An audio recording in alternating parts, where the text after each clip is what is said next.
Every superstate has one iron rule: logic is an enemy and the truth is a menace.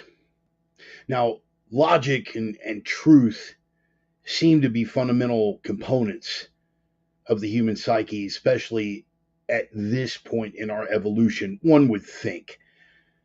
These are the words of Rod Serling, famous free speech advocate, famous writer, and one deep thinker who deserves a deep dive if you have a minute.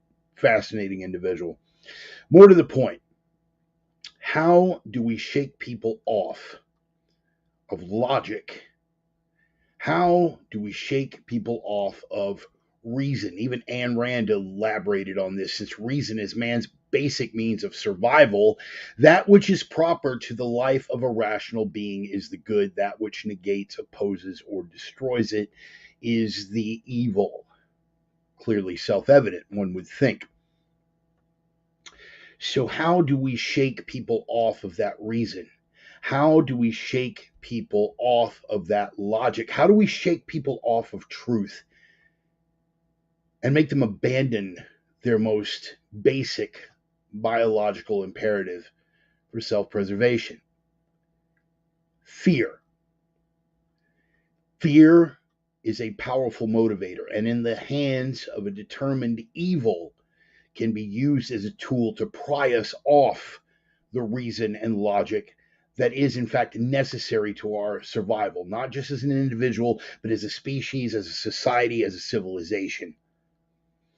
This week, we got to revisit a level of fear at the hands of little Sally Stalin here. This is the governor of New Mexico. She banned the carrying, open or concealed, even with a state-issued permit, banned with a sweep of her hand by executive order the carrying of firearms for New Mexico citizens. Now, she qualified it with only in certain jurisdictions where that murder rate is super extra high. You know, we have to do this for the sake of what? For the sake of public health. Starting to ring a bell, people? Warned you this was coming. Once you can render anything a public health crisis, it will be the perpetual state of emergency from which we will never escape. You see, even bin Laden, you can only kill once. Even ISIS, you can only eliminate once. When you need to generate public fear, a new public health crisis can be generated every flu season. And independent of disease, every other crisis can be made a public health crisis. Now, to the little doom goblin's credit, even staunch anti-gun lunatic David Hogg stated on his personal Twitter page, and I'm still shaking over this one because we're clearly through the looking glass here, that while he is in favor of gun safety, there is no such thing as a public health emergency overriding the Constitution. I wish David and the rest of the Mighty Mouse Marxists could have seen it that way during the pandemic, but I digress. Even Hogg sees through this one, but we can't put this all on her, can we? Because it was enabled because we gave too much power to this little elf. Now, we're in a bad spot here, people, and we all enabled it. Even those of us who refuse the mask, even those of us who refuse the vaccine, we did not stand strong enough in opposition. That's how we've arrived where we are. We enabled the entire security apparatus to be handed over to unelected representatives in the name of a public health crisis. And we warned you that if you could do it for a disease, you could make anything a public health crisis. And what were we told? Slippery slope fallacy. Well, we've arrived. Gun violence is a public health crisis. Do you notice the Asian woman on the right? That is Leanna Wen. She was one of the primary tyrants during the COVID pandemic, saying outright that we needed to withhold rights from people until they complied. Then it came back to bite her in the ass. Still waiting for an apology. But again, I digress. Gun violence is a public health crisis. What else? Racism is a public health crisis. Why, in fact, poverty is a public health crisis. And all of these being public health crises, they not only can be, but must be addressed by a government authority or the corporate backers thereof. And I'm not giving the orange guy a break. Opioids, a public health emergency. This came down under Darth Cheeto, lest ye think I am giving another side a pass. Public health, it's a basic fear, but what is the most basic fear with which to cow a population, with which to make them forego their basic instincts for self-preservation? What is man's oldest fear outside of himself, in fact? Fire. Dangerous servant and a fearful master. When we were dragging our knuckles on the plains of the savannah, and we were beating each other over the heads with sticks and bones on the plains of northern Europe and the steppes of the Caucasus Mountains, this was the root fear. And like all other fears, it serves a dual purpose in the hands of a determined evil. Not only does it cow the population, but it acts as a destructive force to tear down what has been built. Now, we got to see this ad nauseum back during 2020, and we were assured what? It was all the responsibility of the climate. But testimony after testimony and case after case came back that these fires were set intentionally, and specific DAs let the perpetrators go. We were treated to scenes like this. This is a shot of the I-5 corridor, running from California all the way up through Oregon, and all of these fires breaking out simultaneously right along the I-5 corridor. Why? It's almost as if climate were specific. No, climate isn't, but arson is. And there are arsonists of all stripes. That fire still serves as a destructive force to inspire fear. Witness the fires in Maui. Witness the destruction that was done on that beautiful island. Witness the selectiveness of the destruction and everything that is followed. But let's not get too caught up in Maui, because how is Maui any different from the wildfires in Canada? How is Canada any different from the wildfires in Greece? And while we're on that subject, and the fact that it is not, in fact, climate that is causing these fires, how are either of these any different from the fires in Minneapolis, Kenosha, Portland? I submit to you that there is no difference. I submit to you that that fire and that fear is in the hands of a determined evil, one that seeks to scare, terrify, cower, and destroy, because it is all they know. What do we know about the deceiver? Even Dio said, the devil is never a maker. In the book of Jeremiah, it says, flee out of the midst of Babylon and deliver every man his soul be not cut off in her iniquity, for this is the time of the Lord's vengeance. He will render unto her a recompense. A lot of people want to take the gap and run, and who could blame them? We're going to get into a little more from the book of Jeremiah later on in the program, but suffices to say that it is not the time to run. It is the time to disengage, but it is not the time to run. It is the time to stand. And if we don't have the guts to stand physically and fight, and let's pay heed to some more words of Rod Serling, at the very least, do not be cowed out of your freedom to speak. Do not let them use that fear to cower you into silence. In the words of Rod Serling, I will leave you with this thought. Don't stop talking, and don't stop thinking, and don't, for God's sake, stop arguing. No people, no race, no country, and no civilization ever died from too much talk and too much divided opinion. Flip side of that is they still want the argument, but they don't want the divided opinion. They want one side and one side only. No civilization ever died from too much talk, but we may live to witness the death of a civilization from too little. The opinions expressed by the Reverend are his own and no one else is on the planet. Not friends, not foes, not supporters, not detractors, not sponsors, and I cannot stress this enough. Certainly not employers. They have been adjudicated thought crime in all jurisdictions. Consider yourself warned. They are coming from the heart. They are guided by the mind. They are guaranteed to stretch that face open and choke you with a big fat dose of thorny, turgid, swollen, oozing truth cock. Open wide. We're going in dry. Welcome back, boys and girls. It's time once again for the Sunday sermon. Bit long-winded on the opener, but fortunately you guys stayed with me. We're going to do a little roll call here, see which one of you guys actually showed up. Right now, I need everybody in for the drum roll. Let's see where the fire is, people. Hard charging out to the starting gate with our bumper music, as always. The one and only Red Desert gut stomping rock and roll band from the smoldering ruins of the once great city of Minneapolis, Minnesota. In fact, we even showed a little picture of Minneapolis. Yeah, that was when she was being rendered into ruins. Anyway, man, Red Desert still coming loud and proud out of Minneapolis. Clem, oh brother, bonsoir to you too, my French brethren, man. Good to see you, brother. I'm glad you made it out. I'm going to give you the lowdown on Clem here in a minute, guys. If you've ever been punched so hard by a Frenchman that your organs displaced, you know what it is like to be in the presence of the one and only Clem. I'm glad you made it out, brother. Good to see you, man. Lots of good stuff. Oh, look at this. Yes!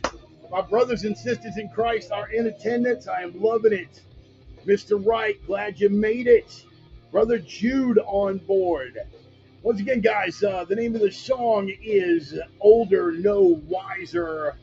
Every week I get a little bit older. Every week you guys get to decide if I've gotten any wiser. Some weeks I do better than others. I think this week I think we're going to hit, man. I think we're going to hit. Good evening, friends. Sister Emmy checking in from Dallas. What are you doing up in Dallas? Emmy, you know this. Dallas is not Texas. Dallas is glorified Oklahoma. We love you anyway, Mama. The original Cinder sister herself. Glad you guys made it out, man. There wasn't a whole lot of advance warning on this one. I kind of went out, hit a chest and tricep session, kind of get pumped up for what we were going to be getting into tonight. And I'm going to jump right off into this thing, man. We got a Ryan's rabbit hole coming up that by itself is probably going to take up a good half hour of the program. I hope you guys packed a lunch and brought something to drink.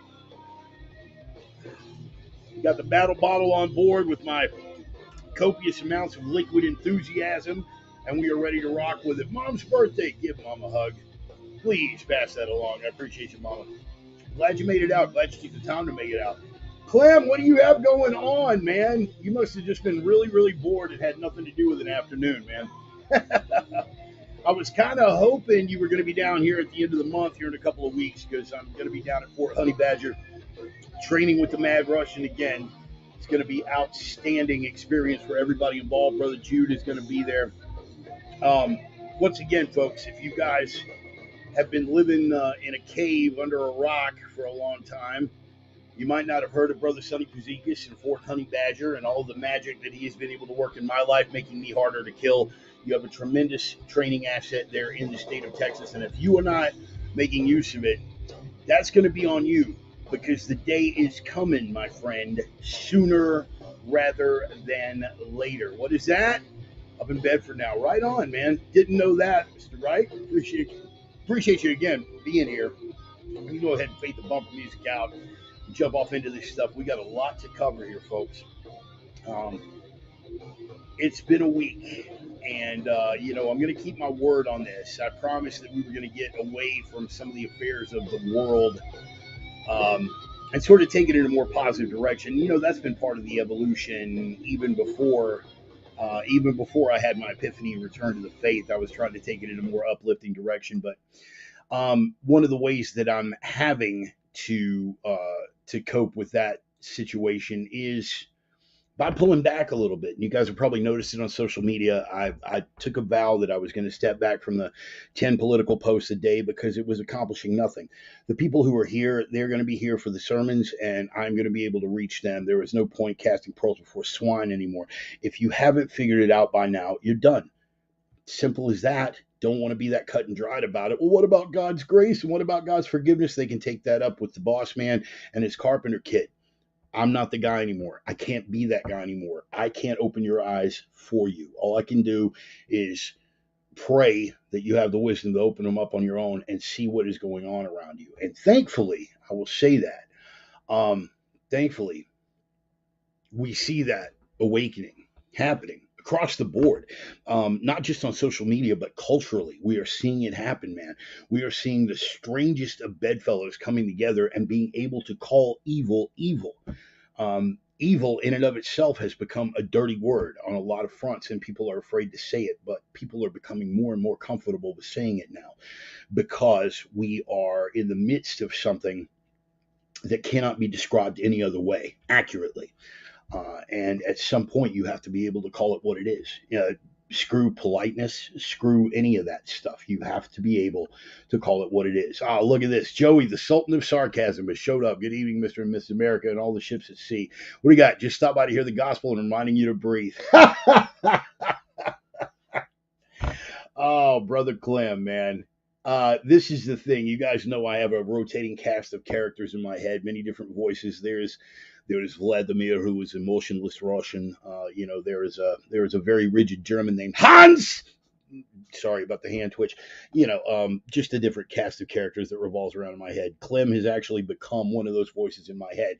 He is the guy that becomes my go-to whenever I'm just really getting overwhelmed and I just need to breathe. Again, that week-long session that we did down at Fort Honey Badger. I mean, outside of, again, and I am not making this, you guys think I'm exaggerating. Outside of punching me so hard, my organs displaced. He followed that up with, okay, you must breathe. Just breathe, relax, breathe. And anytime I get overwhelmed, I hear Clem in my head. Part, breathe, breathe. And thankfully, when I hear him in my head now, he doesn't punch me. So, it kind of works out. Clem, I appreciate you, man. My brother in Christ. I'm so happy you made it out. And I'm looking forward to getting to see you again, hopefully sooner than later. Nice little conversation going on over here. Some of the usual suspects have not made it out. I completely understand that. A lot of people are going to be watching on the replay and they're going to be sorry that they missed out because we had a lot of really good stuff going on. But in any case, let's go ahead and get the jump off. A couple of quick sponsor shout outs, of course, to Roman and his lovely wife Carrie and Roxy and Allie and the bevy of beautiful women over at opiumtales.com. They are the erotic pinups and portraits people, gorgeous watercolors of gorgeous naked women, and testosterone driven commentary on Planet Bart. We call that a trifecta. Go check them out. Roman is one of my oldest and dearest friends. And also to my Viking brothers, Casey and Dusty Tellison, Nordic Smoke Barbecue, the only legit barbecue in the inland Northwest, period. Yeah, but what? Shut up, sit down, you're wrong. The only legit barbecue in the inland Northwest, period. That's my Viking brothers, Casey and Dusty Tellison, Nordic Smoke Barbecue. Check them out. They are out and about. They are doing catering. And of course, we are getting close to the holiday season. They are smoking those holiday turkeys as they have every single year that I have been here in the inland Northwest, this beautiful home, God's own country up in this part of the world. We're coming to you live from level 2, the command center level of the Bart Bunker here in scenic Spokane, Washington. Joey, I appreciate the admonition. Don't forget the like button for the algorithm. We got to remember that climate nonsense here. Algorithm, that's my college word. I've got like 3 of those. Yeah, if you guys hit the like button and subscribe, particularly on YouTube, or give the page a like if you're on Facebook, any of the platforms that you're checking this out on, we certainly appreciate it because it does bump us up in the algorithm. And in spite of the shadow bans and everything else, the more hits we get, the more we are able to get the word out, and it definitely is a beneficial thing for all parties involved. So let's go ahead and jump off with where we know we're all headed, Ryan's rabbit hole. You guys know Brother Ryan Jenkins, dear friend of mine. Brother hooked me up, got me involved on this crane operator journey several years back. And we have bonded over many, many things over the years, but one of the things that we bonded about is that we are both repositories of useless information. When it comes to matters of the esoteric and obscure, particularly esoteric, he makes me work for it. But every week we do the Ryan's Rabbit Hole segment. And what it is here for is to take you a little bit out of your comfort zone, take you down a little rabbit hole into something that you may or may not have explored before, may or may not have been exposed to. And some weeks we go historical, some weeks we go esoteric, some weeks we go conspiratorial, some weeks Ryan just really tries to hurt me and make my brain work overtime. But this week we are going into something that I know you guys are going to dig. Even the few who haven't been exposed to it prior to this, we're going to do a little bit deeper dive. And that rabbit hole this week is going to be COINTELPRO. That is going to be and I think everyone who is on board right now should already be familiar with it, but maybe we'll touch on some things that you weren't familiar with. COINTELPRO was the FBI's counterintelligence program.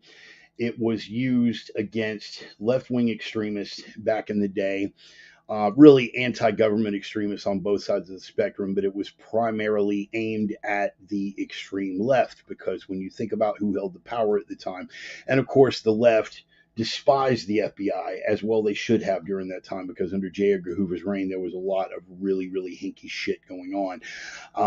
The counterintelligence program basically served as a purpose for, see if this sounds vaguely familiar with what's going on right now, weaponizing the Justice Department, particularly the FBI, the Federal Bureau of Investigation. It was using the FBI in particular as a cudgel against political opposition. At the time, it was the old guard, it was the Nixons, it was the old school, it was the last gasp of what people would call traditional America, good, bad, or indifferent. You can get into the nuances of that all on your own. But the FBI, at the behest of J. Edgar Hoover, was used as a weapon against the political enemies of the administration, against the political enemies of the establishment. We have often pondered, how would it have looked had the other side been in control, and now we are getting to see exactly what is going on there. Some of the greatest hits of COINTELPRO were done against people who, for whatever reason, are considered American heroes. I'm talking about Martin Luther King and his plagiarizing, woman beating, duplicitous ass. I'm just going to say it. Fuck MLK.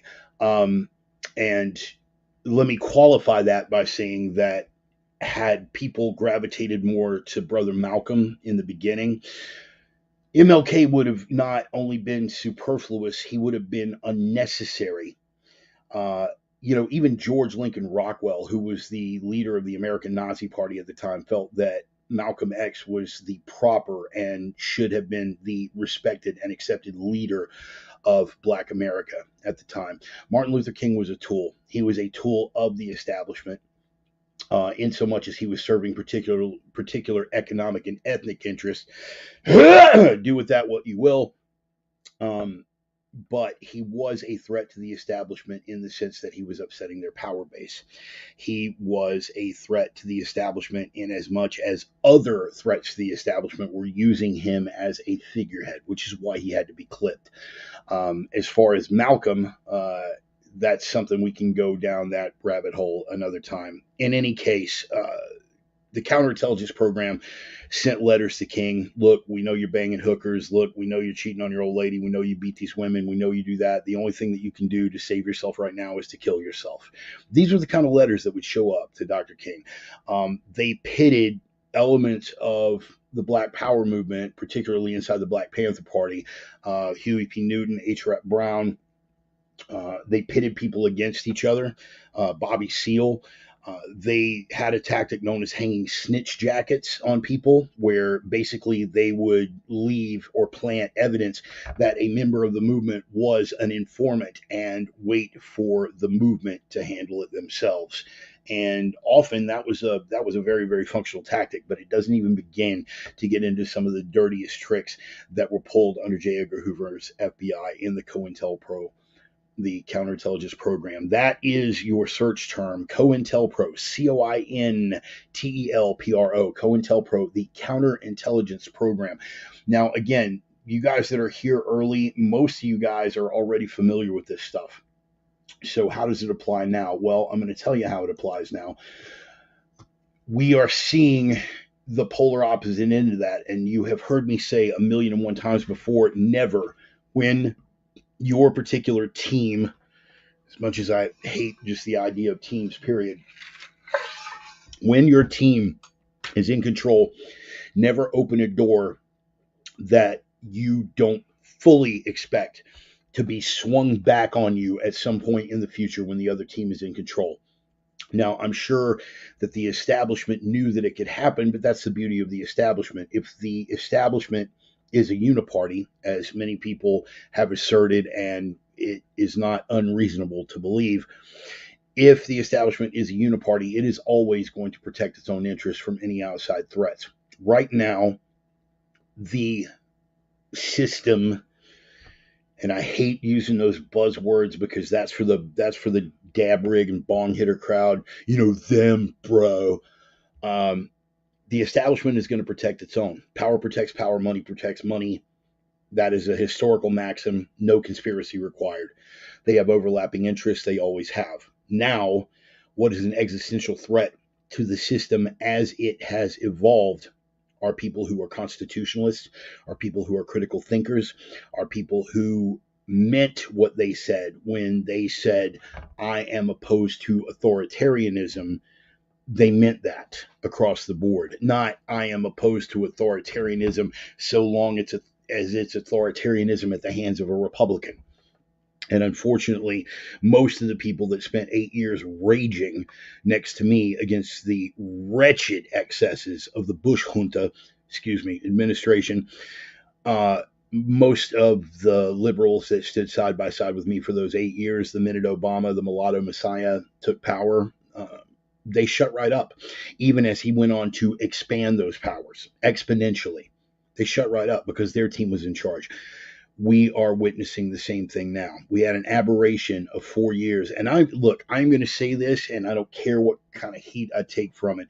Darth Cheeto, the Mango Menace, he did a lot of stuff that was morally reprehensible. He is not the kind of person that one would want their kids to model themselves after in a whole lot of ways.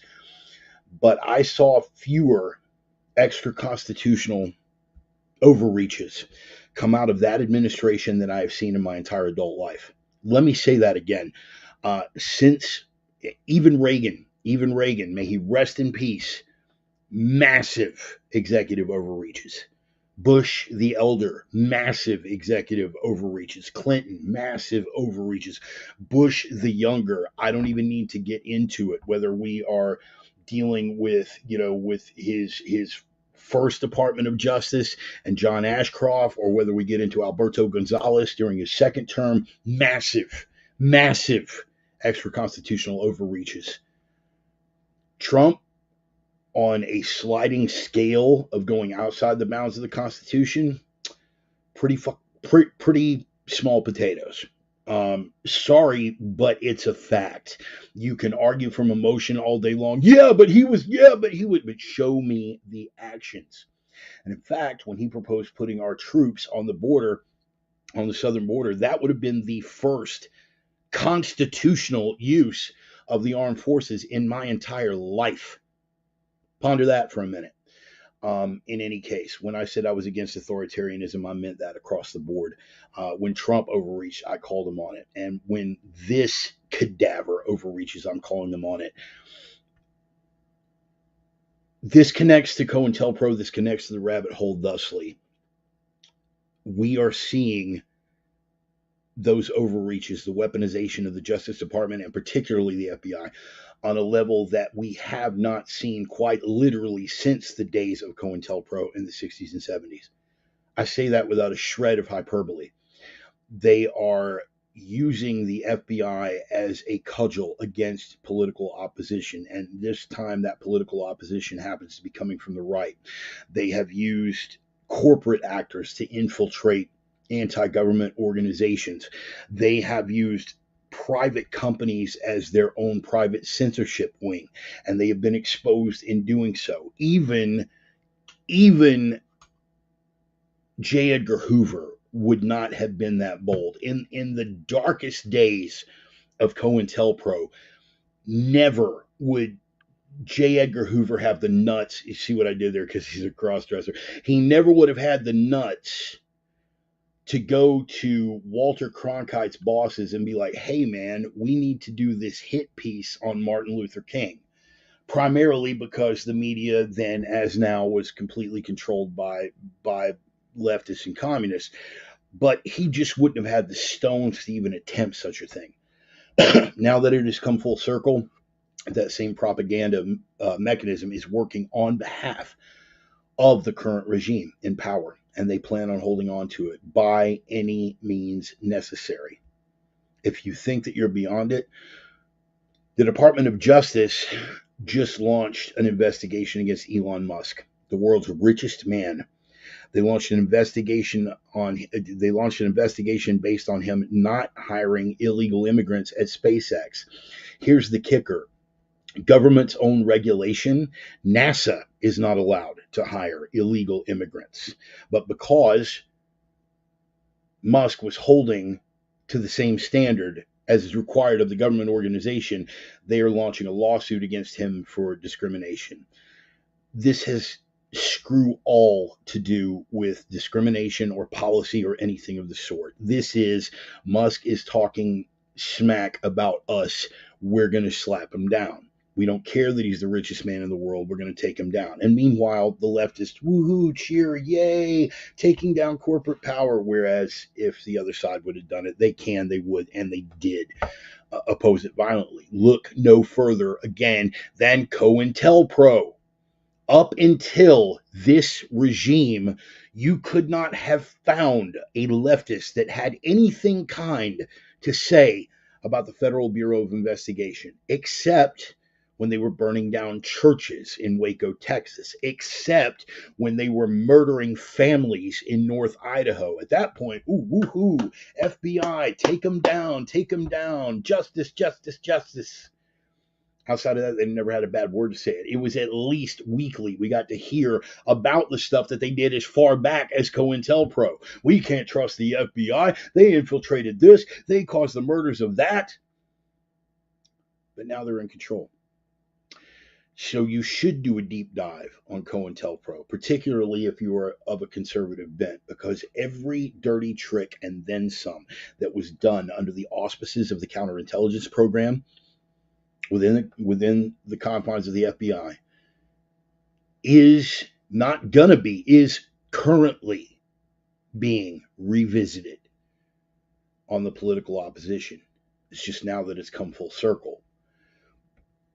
Back then, the establishment leaned primarily conservative. The propaganda ministers leaned primarily leftist. It was impossible for them to coordinate an effort. You had one hand not washing the other. And in fact, you had the propaganda ministers trying to run interference for the same people that the establishment was taking down. Now that it has come full circle, we have the establishment being enabled by those same propaganda ministers to take down the opposition. I will say to you that by any definition and any standard, this is one of the most frightening periods within the confines of the argument of civil liberties. This is one of the scariest periods for civil liberties in the history of the United States of America. And I say that without a bit of hyperbole. Research COINTELPRO, research the counterintelligence program, research the way that they did it before, because the only way, again, those who do not learn the lessons of the past are condemned to repeat them. Right now, those of us who have learned the lesson of the past are condemned to watch everybody else repeat them. Do a deep dive on COINTELPRO. Look at how low the FBI was willing to go to take down opposition to the regime. As low as they were willing to go, the depravity, the depths to which they sunk over that dark period of the FBI for COINTELPRO, everything that they did then they're not only capable of much worse, they're actually in the practice of it right now as we speak. So that is Ryan's rabbit hole for the week. The FBI counterintelligence program, also known as COINTELPRO. Do a deep dive on it, folks. Do a deep dive on it because it's coming down the pike, man. It's coming down the pike sooner than later. Again, if you don't have your house in order, get it in order. If you don't have your heart right with God, that ought to be priority one. Because as we're going to get into later, going into Jeremiah chapter 51, that's going to be another one that's going to be coming down the pike. Fallen is Babylon the Great, and we are living in the last days of fall of Babylon. I'm not gonna give myself over to end times prophecies and things like that. I save that for climate activists, because once upon a time, anytime you predicted the end of the world and you missed it once, you lost all credibility for all time. Clearly, this doesn't work with the climate cult, but here we are, and we're gonna tap on a bit more of their stuff once we get into fires and arson and some of the other bullet points that I'm looking to explore here. Let me see here. Rules for thee, but not for me. This is how they look at us, brother. Yes, I mean, what can I say? What can I say to that besides, yeah? I mean, that's really it. Guys, I will be kicking back some more articles. I want you guys to bookmark that, reverendbart@substack.com. You can see all of my previous work, and you can see the stuff that is going to be coming down the pipeline. And I'm going to go ahead and run this banner down at the bottom that has, my Twitter feed and Instagram and everything else if you'd like to follow me on those other platforms. All right, let's go ahead and jump into this, shall we? Rabbit hole out of the way. Bullet point number one. And bullet point number one is going to be adventures in, and I hope you're ready for this, adventures in blue state gun purchases. This week, and I'm going to make it quick. This week, I made my first firearm purchase in years. First one I've actually bought legit over the counter. Filling out the 4473s, all that kind of stuff in years. And it was, you ready for this?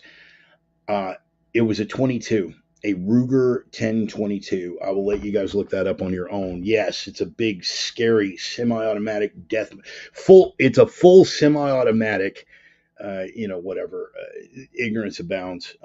First of all, you guys like the shirt. Jesus didn't tap. Jason David Frank, may he rest in peace. That company is still up, man. If you are a person of faith and you want to wear some really cool gear around, check them out at JesusDidn'tTap.com. So I went to buy this rifle. It's a 22. Yes, we could lean on the factual reality of it, which is outside of warfare, 22 LR has killed more people than any other round on the planet. Whatever. It's a 22, man. It's a 22. It's a squirrel gun, right? It is literally everybody's first gun, right? And so I bought one. The price was right. I realized that one of the things that I was lacking in my gun safe was a 22, and I had a quantity of ammo laying around for 22 LR, and I did not have a rifle or a handgun to fire the damn round. So I thought, okay, this is a weakness in my survival arsenal. I need to go pick up a 22. So at a local pawn shop, they had a Ruger 1022. Right, the super long range sniper. Right, it's only a straw purchase if you're not allowed to possess. Right, exactly. Unfortunately, though, there for a while, I was legally forbidden from possessing because of a technicality, and I've elaborated on that before. We don't need to revisit it. But I lost my gun rights for almost 2 years over a technicality in Washington state law and one particularly adamant employee at the Department of Justice. In any case, we're past that now. I'm good to go. It's a 22. It's a 22, boys and girls. But here's the beauty of it. Here in Insleegrad, in the blue state of Washington, they just passed an assault weapons. Well, what does an assault weapons thing have to do with a 22? Under the definitions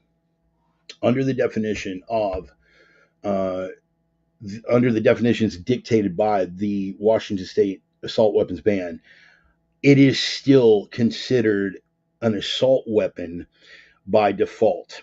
It is, however, the only semi-automatic with a detachable box magazine that you are even allowed to sell in the state of Washington anymore.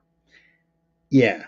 AKs, ARs, forget about it. Detachable magazines, it's done, right? Which is fine.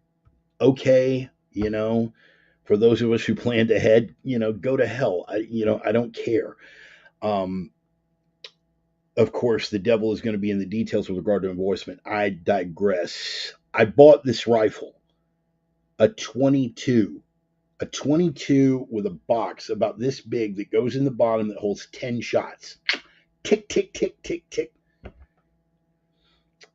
$219, excellent price on the weapon. It was in great condition. Damn thing looked like it maybe had 20 rounds through it. The stock had a little scratch on it. $219, cool, great, beautiful. Right.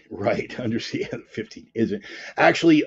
No, they did tighten that up, Brett. They did tighten that up. That is the 50 cal is banned because it is a 50 cal. Even if it was a semi-automatic belt fed, because it is a 50 caliber, it's illegal to own in the state of Washington. That is the best of my understanding. In any case, this 22, to buy this, let me say it again, 22, I was required to take a certification class.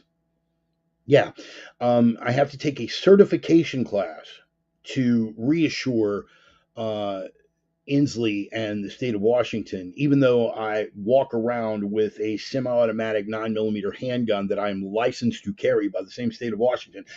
I have to certify to them and prove to them that I am made of the proper stuff, mentally, psychologically, and physically, to handle such dangerous firepower. There was a mandatory certification class required for this, again, 22 rifle that I picked up. Not only that, but there is a mandatory 10 business day wait for this 22 rifle. 10 business days, not 10 calendar days. And here's the beauty of it, just to further complicate things, because they can do the federal hold up until 5 days, right? Then you've got, okay, so your 5 days. Once you get past 30 days from the original paperwork being filed, you have to start the whole process over again. So ponder this. You start the process on this day, you have a mandatory 5-day hold from the feds. Then you have 10 business days. Let's go ahead and make that 14 days, right? Because of the 2 weekends that are going to be involved here. 10 business days. That's 14 days plus the 5-day federal hold. That's 19 days. So you now have 11 days to get in there and get that. And if you had to go out of town or you couldn't make it off work to go and pick up this weapon that you've already paid for and gone through all these things, guess what? You are SOL and you get to start the whole process over again. All for the sake of public safety. Don't you feel safer? Particularly for the same guy who is licensed by the same state and can and does legally carry a 9mm semi-automatic every single day. This is the lunacy. It's not nearly the level of lunacy that we are seeing out of New Mexico now. And that is the segue to bullet point number 2. The perniciousness of public health. This is the disturbing part about that. If they felt that they could, and Inslee would in a heartbeat, if he felt like there were any way that he could just wave his hand tomorrow and say, sorry, it's a public health emergency, nobody gets to carry their gun, which would fly west of the Cascades. If he were to try that east of the Cascades, he would have no less than an insurrection on his hands. And I'm not advocating that. I am just making a statement of fact. The Spokane County Sheriff's Department has already said that they would not enforce such a law under any premise, a state of emergency. And they said that when Katrina happened, because they saw what happened in New Orleans, and they said in Spokane County, no state of emergency will justify the enforcement of gun confiscation or gun restriction laws. Flat out said it. We're going to see if they walk it like they talk it very soon, because if this snatch bandit gets away with it in New Mexico, you're going to see this all over the country. Um, Michelle Grisham, basically, after another high profile mass shooting, basically said that guns are now a public health crisis. And unfortunately, we allowed the public health crisis to become an excuse for anything. And we let that go on for 3 years, right? Now, there are those of us who rejected it outright on its face. There are those of us who refused the mask. There are those of us who refused the jab. There are those of us who continue to do so. But across the board, on a national level, it went on for 3 years. It went on for 3 years. And they look, they're very clear about what they want. What they want is all of the guns. They can talk about reasonable restrictions, but they've been busted on every occasion in the world. Oh, we're going to talk about reasonable restrictions. But even Feinstein, before she went all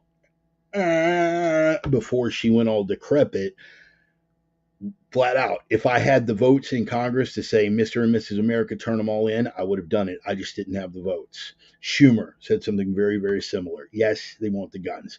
If they tell you they don't, they're lying, period. Anyone who at this point advocates for those reasonable restrictions is either misinformed or a liar, and either way, disengage. These people have no place in your life anymore.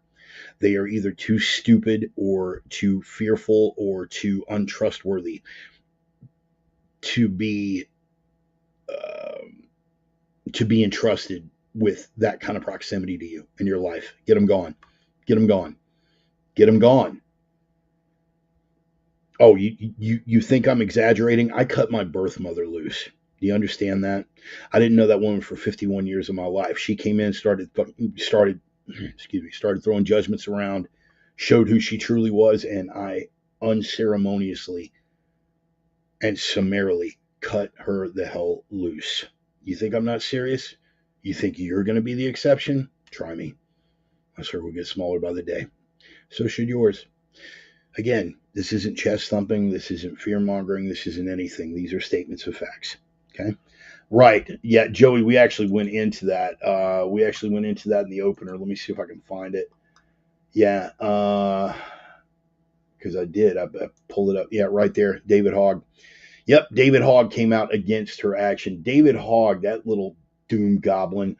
Yeah, he flat came out and said, yeah, I'm all for gun safety, but there exists no such exemption, which is pretty insightful for the Mighty Mouse Marxist. That's pretty insightful. I think he's got more on the ball than probably 90% of the American public in even making that observation. That there are some things that the founders, when they were signing that declaration, the founders, when they were drafting the Constitution, didn't have any provision in there about, well, okay, yeah, dude, you got all these rights unless something really, really bad happens, bro, and then we can like kick it down. You know what I mean? And let the politicians decide. You know what I mean? Because they know better and stuff. I don't know why. I don't know why the founders just became dab hitters. I don't know why that happened. It's just one of those things. You know, it's like that Rob Mungle routine where it's like, I don't know why we're having this conversation in 1940s Mississippi. Whatever. Uh, One of my best friends, let's see this, Brett. One of my best friends had his gun rights taken away by order of protection because she didn't like that he punished their daughter. One letter filed by her, and until the court date was over, they took his guns and FOID card. No charges, no convictions, just immediately gone. Yeah, I didn't quite have that bad of luck. I mean, that's terrible, and that, of course, is why they push for the red flag laws. Red flag laws seem like common sense gun restrictions until you see stuff like that. Here's why red flag laws are bad. The same people that report your Facebook posts now are the ones who are going to be deciding whether or not you get to keep your guns. I'm not exaggerating. That is not hyperbole. A single complaint, and it's guilty until proven innocent. And again, got to hit the Mango Menace, got to hit Dark Cheeto on this one. He said, well, let's take the guns away and we'll do due process later. Was he miscommunicating? Absolutely he was. Did he really, really mean that? I kind of doubt it. But the fact that he's that much of an inarticulate buffoon to utter such a thing means that he can't be trusted. Not on that front. Sorry. A lot of Trump people out there going, dude, you're talking bad about our guy. Yeah, I am. Because if I don't call him on his bullshit, then me calling anybody else on anybody else's bullshit means nothing. Do you see how this works? I neither deify nor demonize. And a lot of y'all out there right on the edge of idolatry with this orange sumbitch. Sorry, but look, dude, I'm just calling it what it is. I'm not saying that he didn't have a phenomenal track record as American president. I'm not saying that I didn't find him consistently entertaining. But at the end of the day, you start bowing down before him, you are bowing at the temple of Mammon, son. And there's a few scripture references I could point out to, since most of you people like to think yourselves followers of Christ. You tracking, Sparky? Good. All right, let's move on. 10-day waiting period. I am still in the process of that. Not only that, here's the thing. I'm not going to get denied. If they were going to deny, if the feds were going to deny, they would have done so immediately rather than take the risk of somebody releasing a weapon early, because they can't keep track of all of this stuff. They've got 5 days to play with it. It's going to be delayed, and they're not going to mention whether or not that delay is going to overlap until we hit the end of that 10-day waiting period. So right now, I have a rifle that I've paid for that's sitting at a pawn shop that can't be accessed. With regard to what Brett was talking about, case was tossed. It was all BS. He got his stuff back, but still, dude, he's lucky he got his stuff back. This is the thing. If they follow red flag law, even though all of my semi-automatic rifles are grandfathered in, if they filed a red flag complaint against me, they would confiscate all of those rifles. And then when the case got turned out later, they would be like, hey, man, we're very sorry. There's no criminal conviction, but you don't get the weapons back.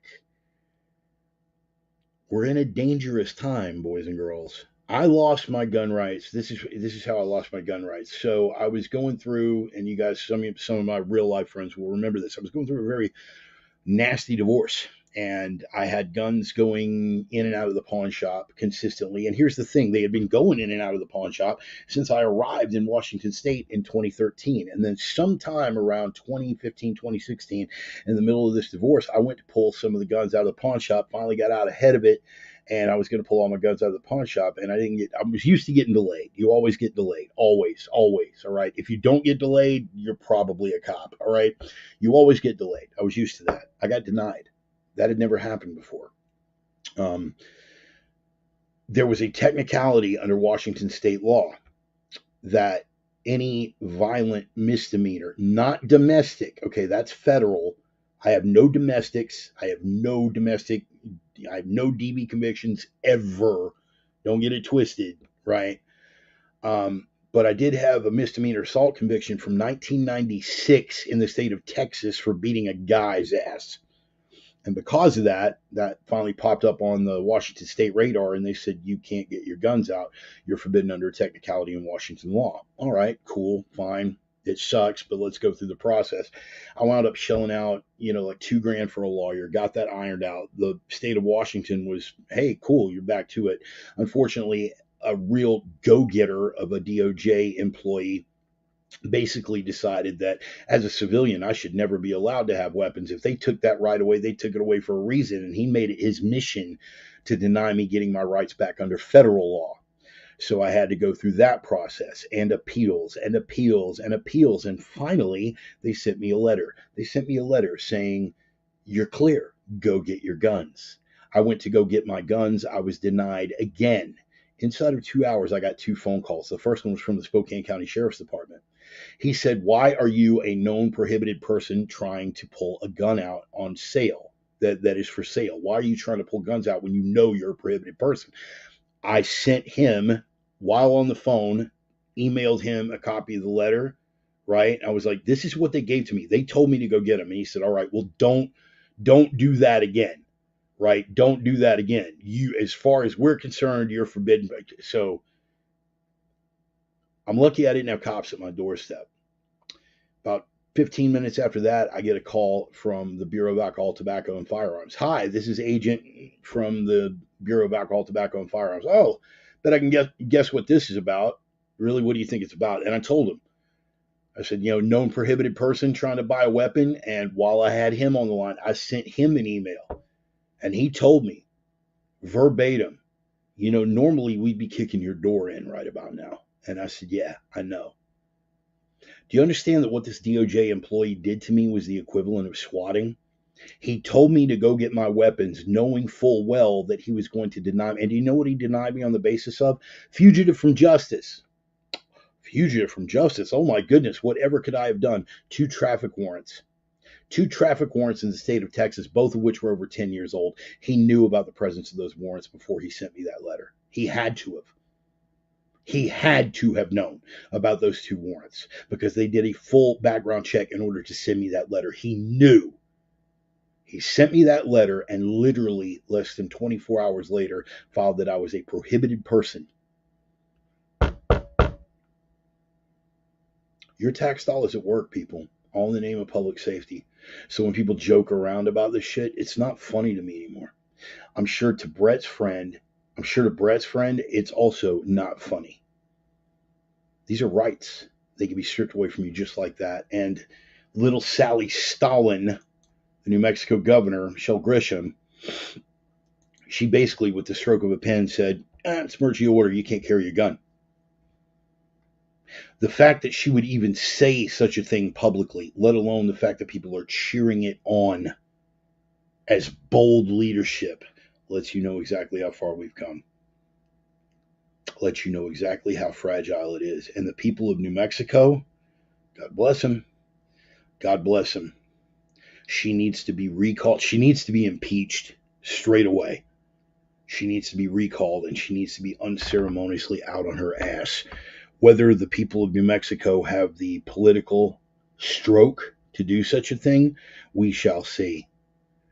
But at the very least, it's an eye-opener because if this is going to wind its way through the courts, and the way that the courts are going to handle this is going to determine everyone's gun rights going forward. Are you following me here?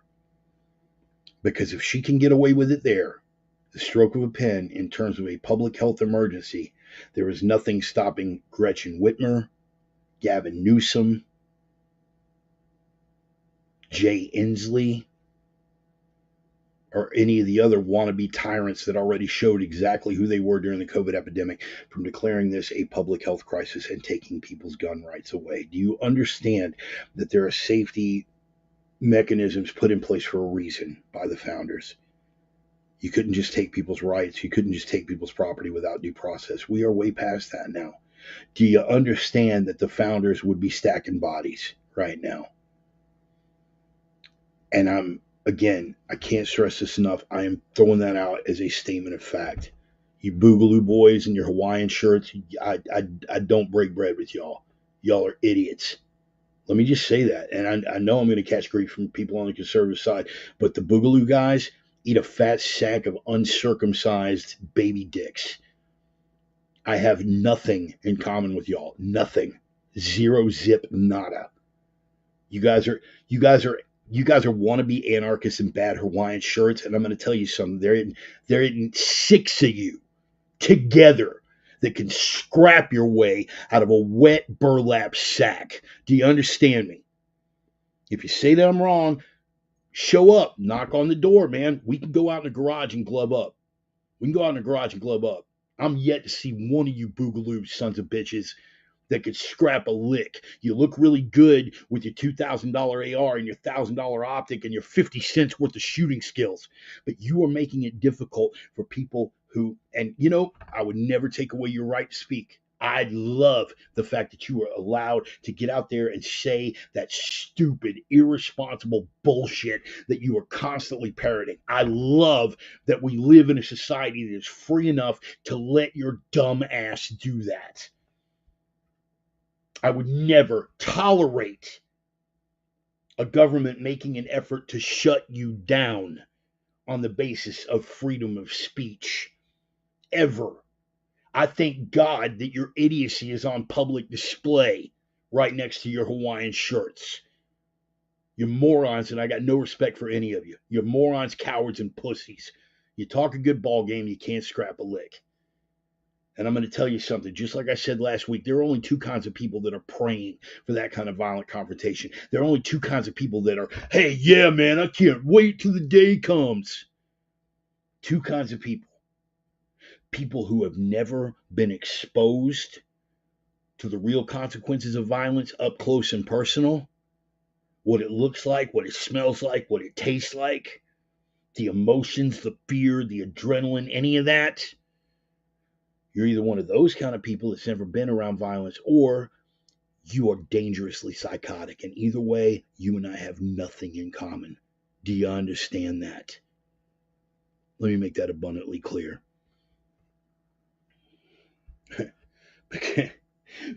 Because I have a feeling sooner or later they're going to be going through my social media profile. No, man, I didn't mean to go off on a tear, but it's really what it comes down to. They're opening a door. They're opening a door that they're not going to be able to shut. And if you allow them to get away with this, it will happen. It will happen in every blue state. It will happen in every blue state and every rhino controlled red state on down the pike. If this tyrant is allowed to get away with this, I don't look forward to that possibility. I won't shirk, won't run from the fight, but I'm damn sure not looking forward to it. You guys know about the 4 boxes, right? The 4 boxes that protect our representative government. First one is the soapbox. I'm standing on that right now in a digital kind of weight. You got the soapbox. What was it we went over? You guys saw that little words of wisdom from Rod Serling that we went over in the opener. Don't stop talking, don't stop thinking, and don't, for God's sake, stop arguing. No people, no race, no country, and no civilization ever died from too much talk or too much divided opinion. That's the essence of the soapbox. And I'm going to stay on that. Somebody who thinks they have enough ball, spine, muscle comes and knocks me off. Second step is the ballot box. It's another problem I have with the Boogaloo boys. Oh man, it's pointless to vote, bro. It's already like too far gone. Yeah, you can make a case for that. You can make a case for that. But I'm about exhausting every possibility, because my conscience, unlike your Hawaiian shirted ass, cannot live with the prospect that this could have been avoided and was not.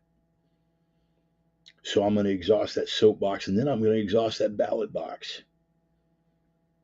Let me just say for the record that if 2024 gets hijacked the same way that 2020 did, I will be the first to step up right here, publicly, and say, ballot box is too far gone. I'm not there yet. The soapbox, the ballot box. The third is the jury box. This is something that just happened this past week, September the 6th, I want to say is jury nullification day. It was also the anniversary of my departed father's birth, so I was a little more caught up in that and didn't make a big public post about it. But it was jury nullification day. You guys should do a deep dive on jury nullification. The jury box is another safeguard that we have for representative government, where if they pass laws and we think these laws are tyrannical and stupid, we could just refuse to convict. Say when a New Mexico governor or a Washington state governor issues some unconstitutional order to turn in your guns and you don't do that. Glad you're still here, Clem. No Hawaiian shirt for Christmas. No. But you know what? Some Rhodesian brushstroke would be just tits, bro. Yeah, so a little bit of Rhodesian brushstroke, I think, but no Hawaiian. The jury box. It's another thing that we have. And Clem, I'm glad you're here, because I would love, if France has anything approximating this, I'd love to hear it. But the jury box, we have the power here of jury nullification, meaning if the governor of New Mexico or Washington or Michigan, any of these wannabe tyrants that have shown who they are, and they say, we are going to pass this under a state of emergency and we are going to call this, you got to turn your guns in, and then they put someone in prison for not turning their guns in, a jury of their peers, when they are brought up on trial for that very thing, a jury of their peers can say, well, is he guilty of the letter of the law? Yes, but this law is dumb and it's unconstitutional. Therefore, we find the defendant not guilty. You'd be surprised how few people know that that is a real thing. Will the court push back? Bet your ass. In a blue state in particular, bet your ass. In a federal court without a Trump appointed judge, oh, bet your ass they will push back. But it remains within our power to nullify from the jury box. So you've got your soapbox, you've got your ballot box, you've got your jury box. And the final one that we pray it never comes to is the cartridge box. Pray that it never comes to the cartridge box. Yeah, I grabbed an airsoft mag. Sorry, man. It was the closest prop that I had. With the cartridge box. And pray that it never comes to that. Most of the people that talk the biggest ball game about that are the least prepared. I could think of a few right now who may or may not even be watching this program. They talk a good ball game. They got all the toys. Sweet little karambit on that fucking belt. You're a punk. You're a punk. You know, bust a grape, dude. You don't train. You don't train. You don't lift.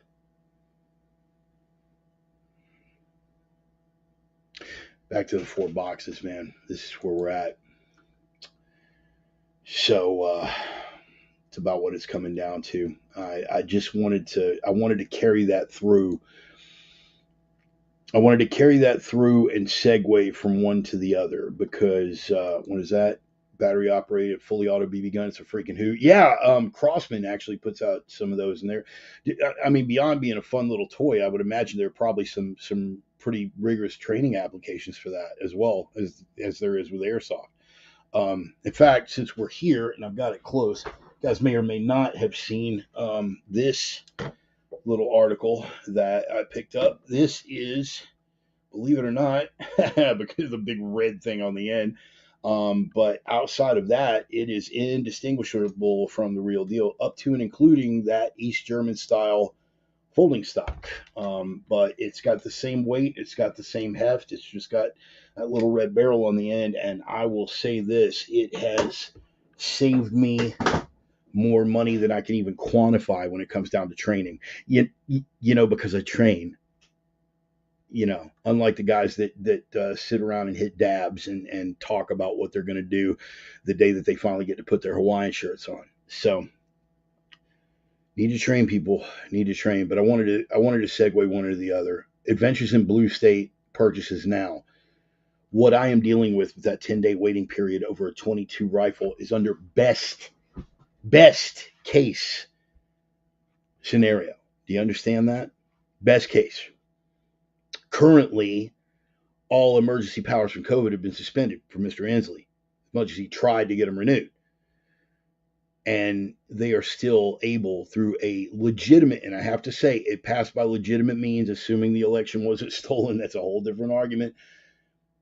It did pass through a legitimate legislative process. I think there were some hiccups about it, but I can't prove that it was manipulated outside the margin of error.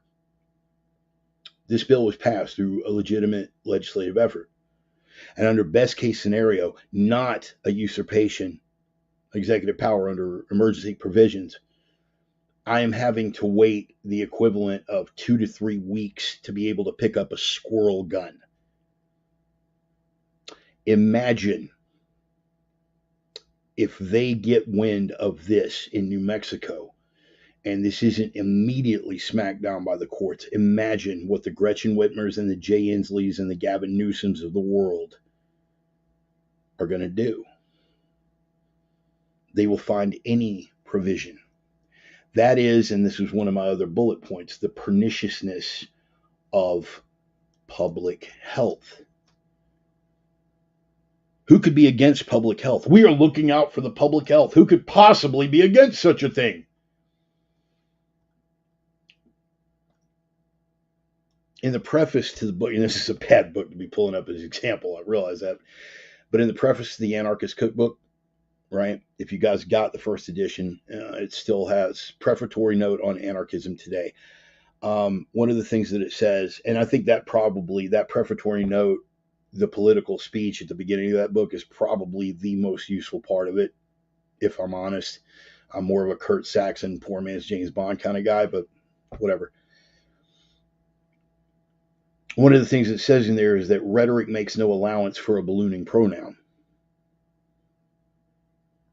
right? Say when it comes to feeding the hungry, we must feed, they 500 are starving and we must feed them 1,000. It is the proper thing to do to see that their 1,500 needs are taken care of. As Christians, we need to provide charity for them 2,000. Every time it keeps going up in a very, very slightly different way.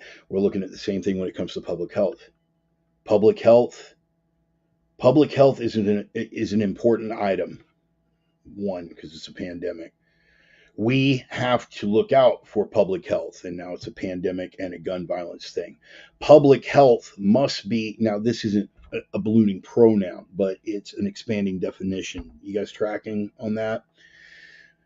Public health, well, now it's very, very specific because we are dealing with an alleged disease epidemic. But then suddenly everything, and if you can declare those emergency powers in the basis of protecting public health, then everything will become a public health issue because everything will become an emergency. This is how tyrants grab power in a representative government, democracy or a republic. This is how they grab it. Safeguards are built into the Constitution. How do you bypass that? State of emergency. State of emergency. What is Sally Stalin saying? Gun violence is a public health emergency. This is Leanna Wen back in the day saying the exact same thing. And again, like we went over in the opener, racism is a public health crisis. We've got to do something to shut down hate speech because racism is a public health crisis. Poverty is a public health crisis. We have to redistribute the wealth. We have to shut down this. We have to do that to make sure that poor people aren't poor anymore in the name of public health. And look, dude, Don, you were guilty of this too. Opioids, public health emergency. We got to do whatever it takes to bring this problem under control. Wow, war on drugs, sound familiar?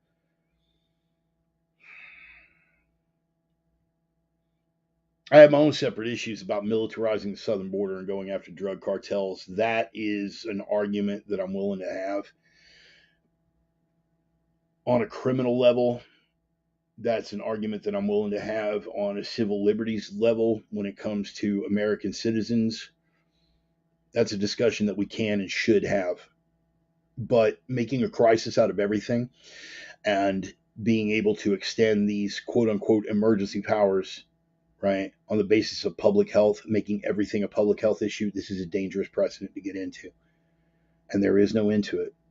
We said that very thing, and we've said it all down the line. Those of us who are serious about civil liberties are serious anti-authoritarians, regardless of who's in charge.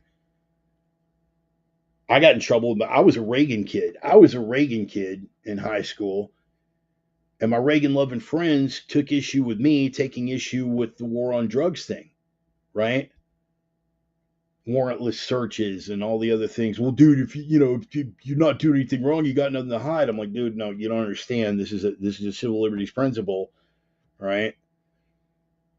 And Bush the Elder, right, told that we needed to watch what we were talking about in the run up to the Gulf War, the way that the way that the press, cherry picked for the establishment in the run up to the first Gulf War, and then Clinton, right?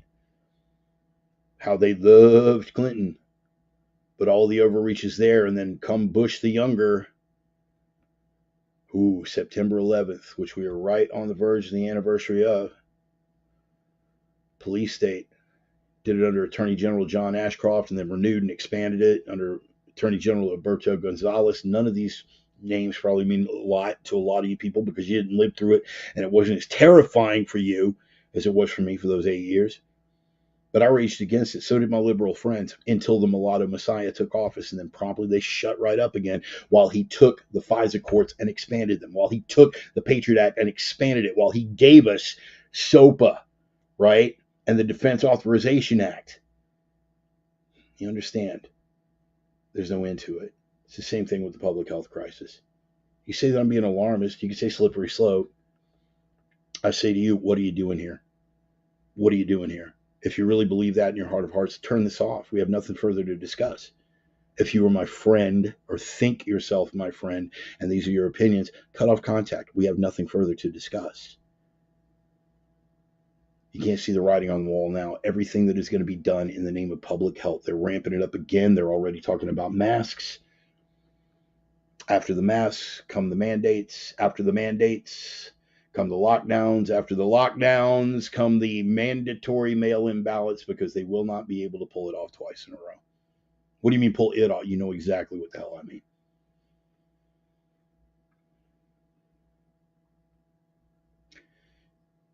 No one who falls in line behind this time around deserves to be taken seriously. They deserve your mocking. They deserve your ridicule. They deserve your disgust.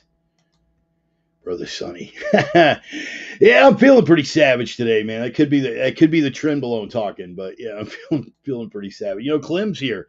Clem's here. I thought when he first showed up, I thought maybe you guys were hanging out again this weekend, but Clem is actually here, or was, asking me if I wanted a Hawaiian shirt after I went on a tear-ass rant about how much I hate the Boogaloo crowd. Anyway, Sonny, I'm glad you're here, man. I'm glad you're here. I think you're going to enjoy it even more on the replay. So the long and the short of it is this. Once a premise is exercised, again, if you let it's a meme and it's bumper sticker philosophy that happens to be true. If you allow your government to break the law in an event of an emergency, they will create perpetual emergencies, so they will be able to break the law. This has been true throughout history. It remains true to this very day. Anyone who denies that is either a liar or completely delusional and out of touch with tangible reality. The examples abound. Don't try to convince anyone. There's no point. If they haven't seen it by now, they're beyond help. But again, going from how buying a squirrel gun looks in a blue state under the best of conditions, and then extrapolating that into what just happened in New Mexico, that being the worst of conditions, where with the wave of a hand, the fact that, again, as I was saying earlier, I'm having to jump through these hoops for a squirrel gun, even though this same state has issued me a permit to carry concealed on my person a 9mm semi-automatic handgun. I'm still having to jump through these hoops to pick up a 22 squirrel gun. Even Texas doesn't do that. A lot of places in Texas, man, if you got a CHL, they don't need to run a background check, because they figure the FBI would have figured out your shitbox the first time around. It's true. If little Sally Stalin is allowed to get away with this, there'll be a lot more of it coming. And every single thing that they need to get done will be done under the premise of a public health emergency. This is something that you need to pay attention to going forward. Because it will have applications in your life, even if it does not right now. Bullet point the next. Let's talk about Maui, shall we? I have never been a tropical paradise kind of guy. Never have. The old Bill Hicks bit about, I don't see what the big deal is about the beach. It's where sand meets water. I don't like being out in the sun. I don't like the damn heat. I don't like that salt wind, peeling my skin off. I'm fascinated with sharks, I guess, but I don't surf. Literally, I've never been a tropical paradise guy. I see the charm of it. I helped a friend of mine out on a world record scuba attempt down in St. Thomas several years ago. I can see how it charms other people. It's just not my thing. That doesn't make any of this better, does it? I am not. If you were waiting for me to go down the conspiracy rabbit hole with regard to Maui and directed energy weapons and how they, warned us ahead of time with Mountain Dew labels and stuff like that. If that's what you were waiting on, hang up now. Hang up now, dude. I'm not going there. And anyone who does, as far as I'm concerned, might as well just be sitting around doing dabs with the rest of their stoner buddies. Is any of that possible? Yeah. Sure. Sure. Absolutely. It's possible. Does that change your take on it? Right? What you feel like you've got some secret knowledge that nobody else has because you understand them, bro, and you know the energy weapons, dude. Man, you just can't see it, bro. You know, you got the wool over your eyes, dude. You're buying the narrative. No, man, no, I'm not buying the narrative. I'm just not going to sit and jerk myself off about how it might have happened when the prime focus needs to be on why it happened.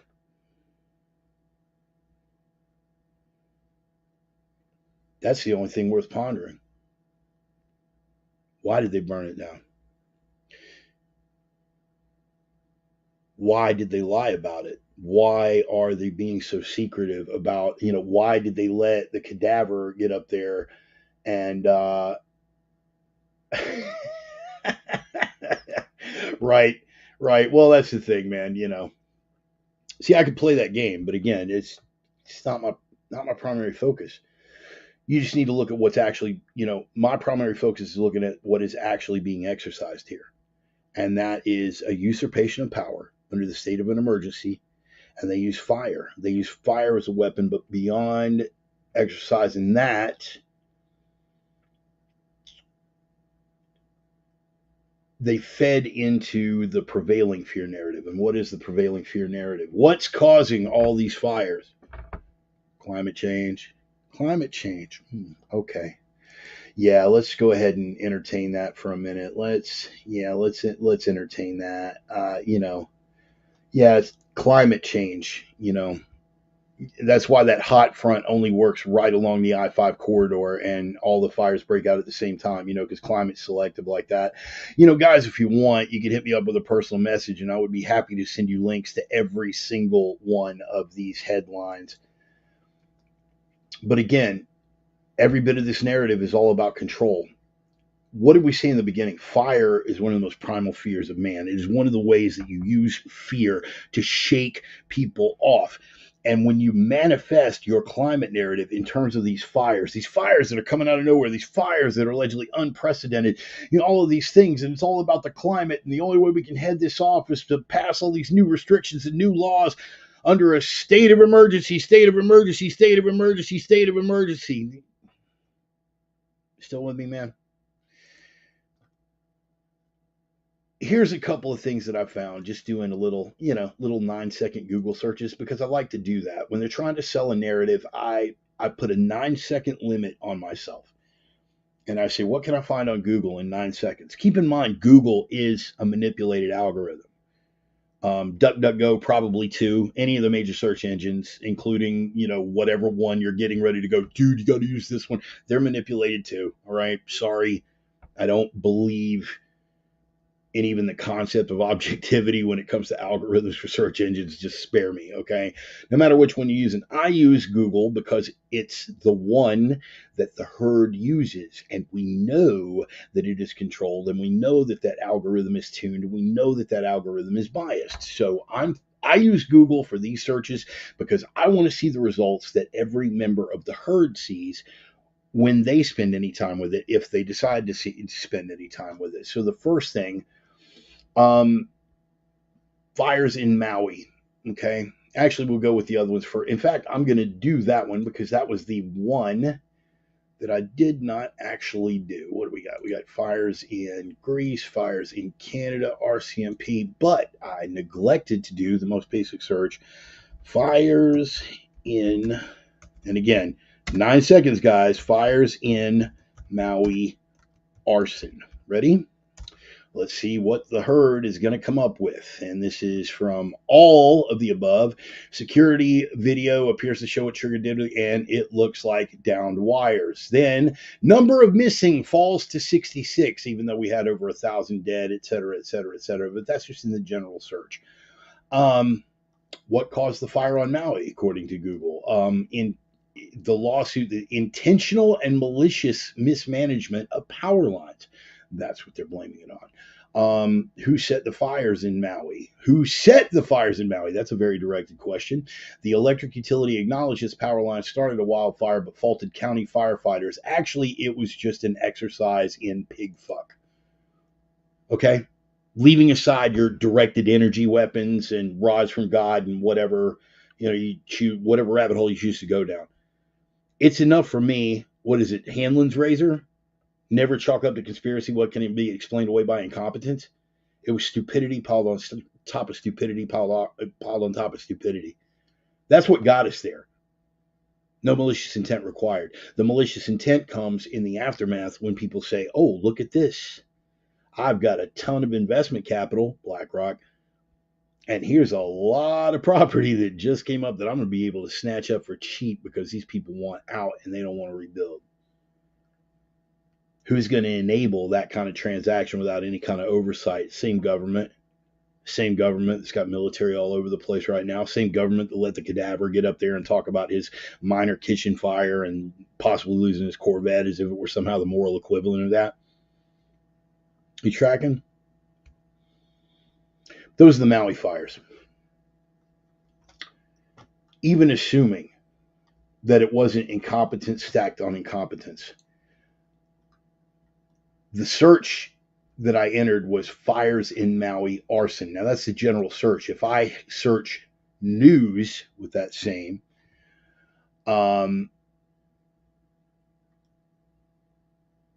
Hawaii governor, number of people missing has dropped to 66. Hawaiians on many islands fear they could be next.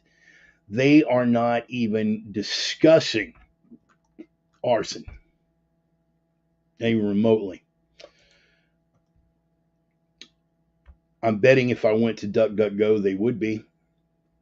But you can find a ton of YouTube videos that indicate arson. You can also find a ton of YouTube videos that indicate directed energy weapons. Are there some irregularities? Bet your ass, right? The green lasers 4 months ago, right? Which were explained away as Chinese satellites and then explained away later as U.S. government aircraft using mapping technology, whatever. Yeah, you can find all kinds of stuff if you want to go down that rabbit hole. Much easier for me to believe stupidity stacked on top of stupidity.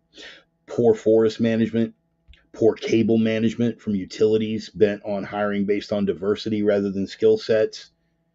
Nobody communicating. Fire department full of incompetent people for the same diversity requirements. Water being distributed by way of equity requirements. Convergence of crises. Stupidity stacked on stupidity. That's what got us here. But how are they reacting to it in the meantime? To advance the climate change narrative. Let's move on, shall we? How about the fires in Greece? Same search, fires in Greece, arson. From August 25th, Greek wildfires, 79 people arrested for arson. BBC. Greek police arrest dozens for arson as wildfires rage out of control. AP. Greek authorities arrest 2 for arson while firefighters battle. This is all a basic overview search. If I take it to a new search with the same thing, 79 people arrested for arson, dozens arrested for arson, dozens of arson arrests, 2 men accused of lighting wildfires arrested. All of these fires, arson. Why? I'm hesitant to speculate, but I think we could all do some basic guesswork. Leftists trying to burn down a world that they couldn't have created, or at the very least, environmental activists trying to cast light on. How many times have we seen that, right? How many times have we seen that? Say like a false accusation of rape that comes out later that was a total false accusation of rape, and rather than say, hey man, wow, we totally got it wrong and we're sorry, they go, well, it may have been a lie, but it exposed a greater truth. Because that's what they all sound like to me. Sorry, but there it is. It was a lie, but it exposed a greater truth, bro. Yeah, leftists do dabs too. I mean, pussies across the board do dabs, but more a thing on the left. Anyway,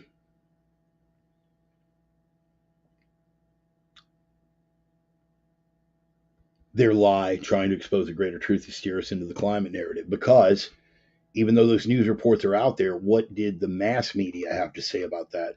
More evidence of climate change. How about Canada? Same thing. Fires in Canada, arson. All right. As a general search, you'll like this one. The very first result that pops up is McKenna blames conservative arsonists for many wildfires. Yeah, that's basically a Canadian MP blaming conservatives because their denial of climate change is what caused the fires. I'm not making that up. First result that popped up: fires in Canada, arson, general Google search. I go to news results, and suddenly it's a different ballgame. Quebec man charged with arson in connection with numerous forest fires. 37-year-old man from Quebec charged it with arson in connection with wildfires in the province's north.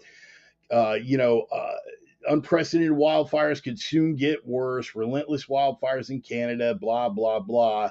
But the first three results on the news are what? Arson. I'll go you one better. Let's change the model up a little bit. RCMP, that's the Royal Canadian Mounted Police. Again, 9-second Google search. RCMP arson allegation. That was a search term, right? That was the general search term, as in all of the above, right? General search term: alleged arson, aggressive motorcyclist, and stolen trailer keep Oliver RCMP busy. Oliver, by the way, right by where the wildfires broke out. Suspicious Colwood fires fights arson investigation. Nothing really, really specific until I click on news, right? Then things turn a little different. Victoria County District RCMP arrests youth in arson. Suspected arson at BC logging site, right? Alleged arson connected to wildfires. Grand Prairie RCMP arrests one in arson investigation, again, dating back to the exact days of the wildfires. And there are plenty of videos that you can find describing the RCMP investigating arsons. Oh, wait a minute, Bart. Wait a minute. But you said arsonists of all stripes, and yet you're saying that the government didn't use directed energy weapons to set those fires in Maui. No, I don't believe that they did. I'm not ruling it out as a possibility. I don't believe that they did. I don't happen to believe that they did. I think stupidity and incompetence and it can be capitalized just as well as a deliberate arson. But at the end of the day, the results are the same.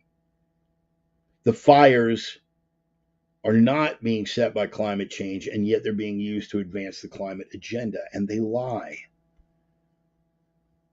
Portland fires, they lie to advance that agenda. Any fire that breaks out now, they did the very same thing. But at the end of the day, most of these on a local level, I think Maui probably is not necessarily an exception. I think there was probably some arson involved in Maui. I just don't happen to think that it was government arson from space.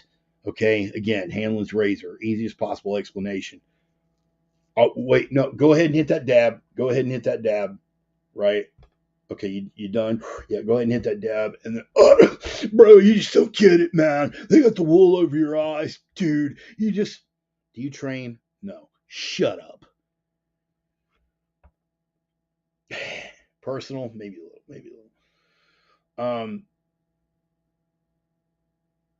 Arson by any other name. But at the end of the day, these are fires that are either and primarily deliberately set terrestrially, not from space, with happy little lasers. There's still fires that were set. How does a green tropical island catch fire? Oh, clearly, man, lasers. Anyway, power company stated that they turned the power off. I do read that. People conveniently forgotten about the Deepwater volcano that erupted years ago. It was already stated that it was going to cause warning in the next few years. Last I checked, volcanoes are caused by man, right? Good stuff, man. Good stuff. Carrie, I'm glad you made it. Here's what we're coming down to, folks. Whether it's incompetence, whether it's I do believe in arson by neglect, arson by incompetence. I believe that California, right, before the Antifa maggots figured out that this was really, really good for creating chaos and tearing down society and advancing an agenda all at the same time. Before they figured that out, PG&E in California, again, environmental regulations prevented them from doing a lot of the tree trimming that they needed to do to cut back the fire damage. And then, shock of shocks, when the power lines catch the trees on fire, they blame PG&E for the very regulations that they forbade them to cut the trees back. You follow me? Incompetence. Incompetence is it's just as much arson if it's done by way of incompetence. But at the end of the day, it's done to shake people up. It's done to advance an agenda, and that agenda being climate. I want you guys to look at this, because they certainly wouldn't lie about this. They certainly wouldn't lie about these things to push that climate agenda. I mean, forget ClimateGate. ClimateGate was years ago, and they're certainly not doing that anymore. Oh no, 97% of scientists agree. Lot of bullshit across the board, and more people are coming forward for it. 99% of scientists agree with whoever's providing the funding, and if they want those big juicy checks coming from big juicy Uncle Sam, they're going to keep with whatever the official narrative is. The minute you get in with somebody who is going to shift gears on the narrative, forget it. It's all going to fall apart. The Mercury News, I want you guys to look this up. Mercury News, Bay Area scientist, and what was the Google search that got me here? Bay Area scientist says he left out the full truth to get climate change wildfire study published in prestigious journal. Bay Area scientists found human-caused climate warming has increased the frequency of fast-spreading California wildfires has come into question from the unlikeliest of critics, its own lead author, Patrick T. Brown. The British journal Nature, they offered this up, and they left out, some very important factors. Various factors that drive wildfire destruction of towns, she argued, do not follow the purported editorial biases alleged by Brown. When it comes to science, Nature does not have a preferred narrative. Brown wrote, and this is his own quote, that the study didn't look at poor forest management and other factors that are just as, if not more important to fire behavior because, and I quote, I knew that it would detract from the clean narrative centered on the negative impact of climate change and thus decrease the odds that the paper would pass muster with Nature's editors and reviewers. In other words, I'm full of shit. I know I'm full of shit. I want to get my paper published, but I know if I give the truth, which is this is a pretty complex thing, including issues like forest management and encroachment and other factors that aren't related to climate change, they're not going to publish my paper and I'm not going to get paid. Remember at the beginning where I said I don't get off into end time prophecies for one specific reason, because up until the climate cult, anytime some end of the world lunatic made a prediction, the world's going to end on whatever December, yada, yada, 2012. Before that, it's going to be such and such 1920 and everything. The minute that doesn't come through, they lose credibility for all time. Just in my life, one of my earliest memories was Leonard Nimoy selling me on a new Ice Age. I was in first, second grade when that happened. New Ice Age coming. We'll live to see it. Then the hole in the ozone. Then acid rain. Then deforestation. Then every other damn thing. Trick is, I prayed for an environmental catastrophe. I prayed for a thinning of the herd. I prayed for billions of people to die off the face of this rock. I wanted it to happen. But at some point, when the facts don't meet the narrative, you have to go to, I had to rethink this. I finally got to that point. Around 2013, 2014.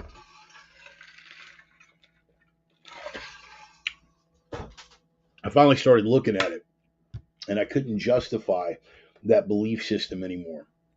Funny, just a few months ago, I had a very similar situation.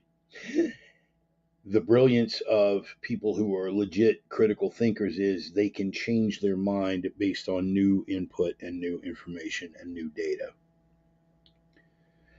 That applied to me on a spiritual level, but going further back, It applies on a material level. If the evidence doesn't match the narrative, you either better find the evidence or you have to rethink the narrative. And finally, I could not. Those posts are still out there. You see them in my memories feature all the time, man. I throw it out there. It's like, yeah, I believed. I really, really believed. But after a while, the facts didn't match the narrative. And it wasn't anything political. Keep in mind, when I got shook off the fence there, 2013, 2014, who was in office? Who was in office? That was years before the orange guy got in office. This wasn't me falling in with, I'm orange and the climate is a hoax like China, you know. Let me jump in a bandwagon. Obama was still in office. I was having doubts and I entertained them publicly. They're going to keep selling the fear because fear generates emergencies, and emergencies generate more fear, and emergency powers generated by that fear enable them to grab more control. Expect a lot more of this going forward. Climate change can combine with HARP to make spontaneous space lasers to ignite tropical rainforests to help generate more urban sprawl. And here's the thing, Joey, and I'm actually kind of glad that you brought that up. You do have to look at things that are legitimate, that are declassified, that you do know was trouble afoot. Yes, there is legitimate weather control technology. It exists. HARP was definitely an effort at that, among a million other things, right? These are things that, I'm not ruling that out.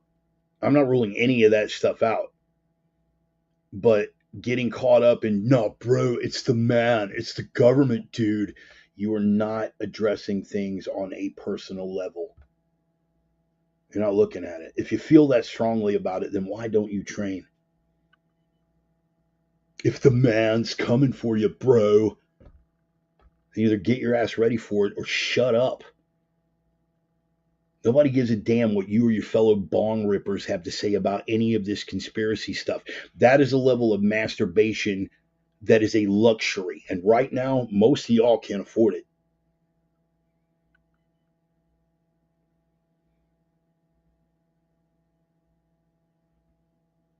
Sorry, but there it is. Y'all do need to be getting your houses in order. I'll say that. The deception is real. The deliberate nature of them pushing a narrative to generate the panic is real. The fires are certainly real. The narrative, as always, is bullshit. Thank you, Joey. It's true.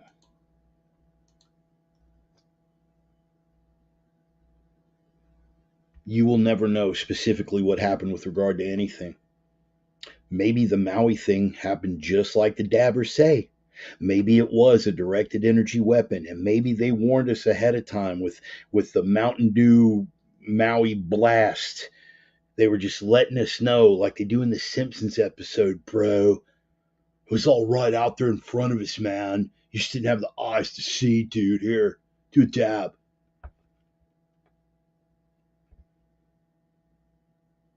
Let me tell you about the Tartarian mud flood, bro. Anyway.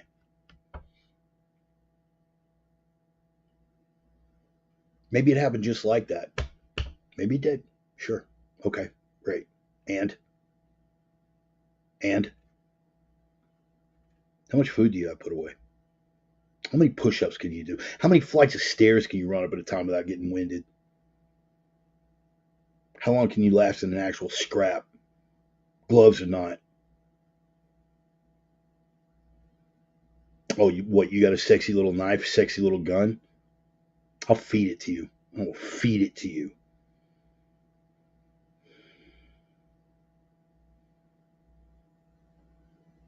Get out of the theoretical and into the physical. Then and only then will I give a damn what you have to say about any of it. Let me give you a sidebar example here, lest you think I'm just going for things across the board with the conspiracy crowd. You guys know that I'm friends with Coach Pat, right? Pat Miletich. He's got his podcast, The Conspiracy Forum. Let me tell you something about Pat Miletich. That guy's one of the sharpest dudes you're ever going to meet, right? He gets off on some things, right, that I can go this far with you, Coach, but, this last little bit, I'm not sold. But here's the thing. I will respect him because A, he's done the research, and B, he's a UFC Hall of Famer who has farm skills, mechanical skills, physical skills, survival skills, and will light you up like Christmas if you cross paths with him. He's got the luxury to throw out those theories. And you know what? When he talks, I'll listen. Even if I don't necessarily agree, even if I get to that 7 out of 10 limit and I'm like, bro, I was with you right up here, but I will entertain that because he's putting the work in. What are you doing? Thought to ask yourself?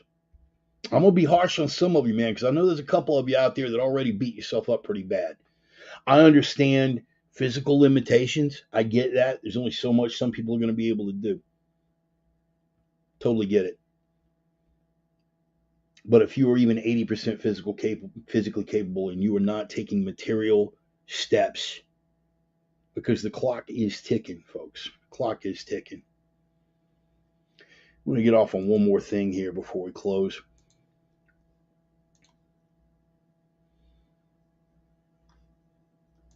You guys saw this when we did this during the opening. None for you because I did them all. Yeah, you got a sexy little knife. Thomas. Yeah, you do. but you've got a big throbbing collection of Musashi books. So there's that. So what you're lacking in knife size, you make up for in 5 rings. So that's really cool. I freaking love you, Tom. I'm looking forward to seeing you hopefully sooner than later. In the opener, we talked about that, and I just want to run this down before we close out on that. I just want to run this down one more time. The significance of the fires is 2 things. It's to sell the narrative and it's to generate fear. When it comes to arson by commission or arson by omission, the end result is no different. This is Maui. This is Canada just last week, and some of that bled over here to the Northwest. And I'm going to tell you something. The mainstream media will not talk about it. The only thing you'll hear from them is the climate narrative. But I will tell you personally, because I live in the inland Northwest, arson was responsible for any number of these blazes. And I drove through part of those wildfires in Montana. When I say through, I mean through, as in you can see live burns going on across the river. Visibility dropped off to 20 feet. I know what this looks like up close. I know people that lost everything. This isn't a joke to me, and this isn't something to sit around a dab rig, speculating about. This is real shit, and whether it's by commission or omission, it doesn't look any different here in Maui, or here in Maui, or here in Canada, or here in Greece than it did in Minneapolis. And you can expect a replay of this kind of fire generating fear. You can expect a replay of this here in Minneapolis, here in Kenosha, here in Portland.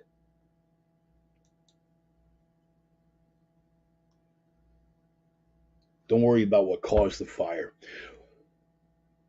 Comes down to the Latin phrase. 2 Latin phrases I'm going to drop on you. 2. My college words. I got like 3 of those. Anyway. Qui bono, who benefits?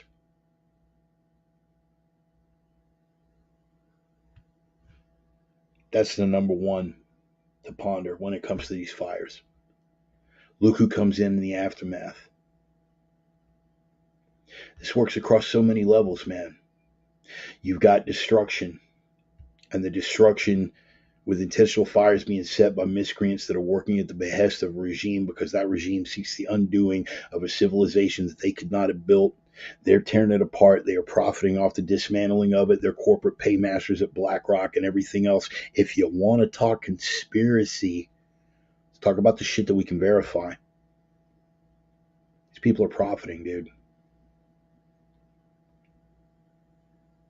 Fire. Whether it's set by commission or omission, by incompetence or by conspiracy, that fire has a purpose, taps into our most primal fear and gives them room. I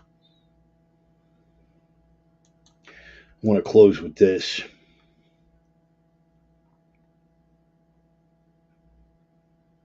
It's from the book of Jeremiah.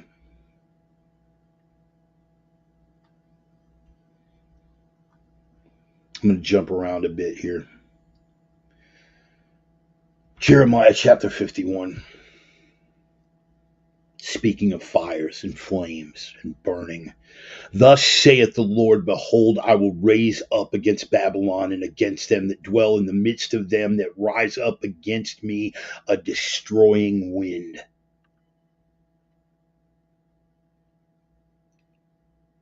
Will send unto Babylon fanners that shall fan her and shall empty her land, for in the day of trouble they shall be against her round about. Against him that bendeth, let the archer bend his bow, and against him that lifteth himself up in his brigandine, and spare ye not her young men, destroy ye utterly all her host. You understand what's going down here? What's trickling?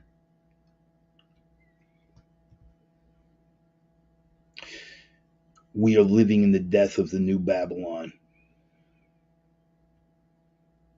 That has risen up to spit in the face of God, to spit in the face of righteousness, to spit in the face of all that is holy. These maggots that set these fires don't even realize that they're doing the work of the deceiver. But further, they don't realize that they are doing the work of the destruction of Babylon.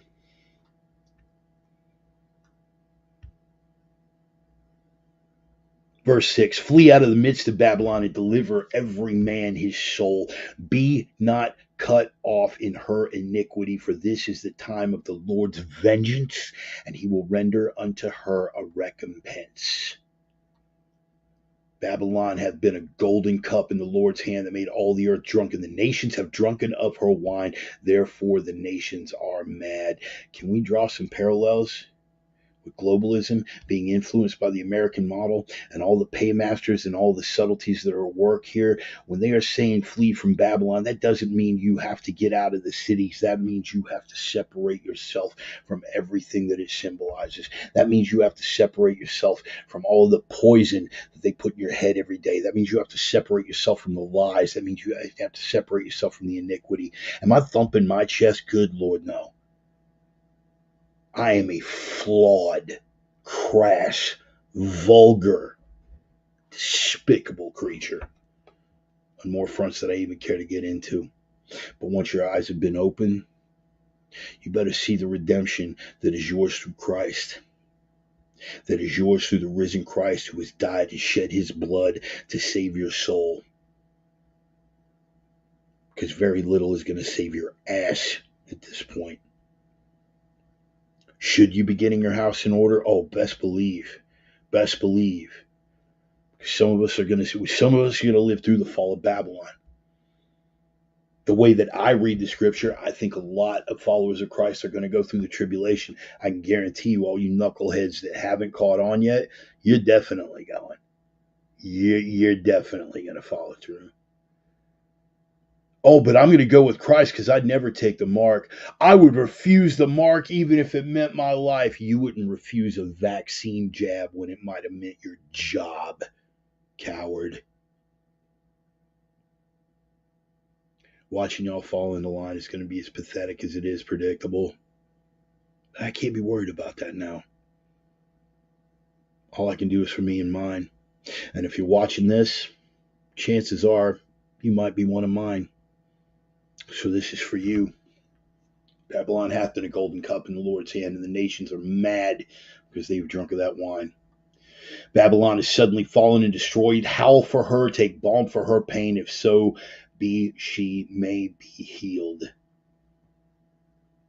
We would have healed Babylon, but she is not healed. Forsake her, and let us go every one into his own country, for her judgment reacheth unto heaven, and is lifted up even to the skies. The Lord hath brought forth our righteousness. Come and let us declare in Zion the work of the Lord our God. You guys feeling this?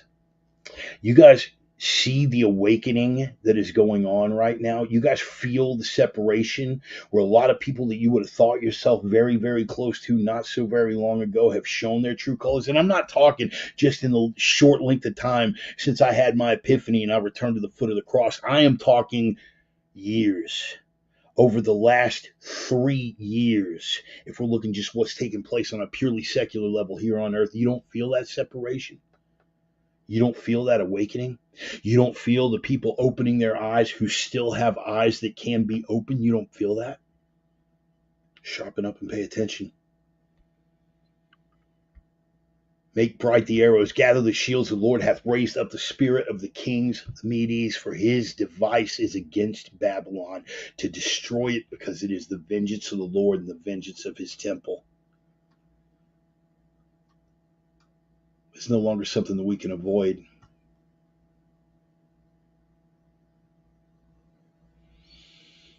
But we're going to see a lot more. Remember what he said in Mark 13, these are but the birth pangs. Just the beginning. And but their days be numbered, no flesh shall be spared. But ponder this. A lot of people think that they're going to be sharp enough. A lot of people think that there is any hope for them outside of divine providence and retribution. Verse 17, every man is brutish by his knowledge. Every founder is confounded by the graven image, for his molten image is falsehood, and there is no breath in them. You understand that? His molten image is falsehood, and there is no breath in them. The lies, the works of the deceiver. You tracking? They are vanity, the works of errors. In the time of their visitation, they shall perish. It's already coming unraveled, and you could see it manifesting in the panic of these people as their entire world comes unwound. Desperate people are dangerous, though. Keep your eyes open, your head on a swivel. The portion of Jacob is not like them, for he is the former of all things, and Israel is the rod of his inheritance. The Lord of hosts is his name. But ponder this, all of you people who are wondering, where do I fit in? Lord, tell me where I fit in. Especially some of you guys like me might have spent 10, 15, 20, 30 years following a warrior path. Spirit. Verse 20, thou art my battle axe and weapons of war. For with thee will I break in pieces the nations, and with thee will I destroy kingdoms. And with thee will I break in pieces the horse and his rider, and with thee I will break in pieces the chariot and his rider. With thee also I will break in pieces men and women, and with thee will I break in pieces old and young, and with thee will I break in pieces the young man and the maid, and the shepherd and his flock, and the husbandman and his yoke of oxen, and with thee I break into pieces captains and rulers. Do you understand what's coming?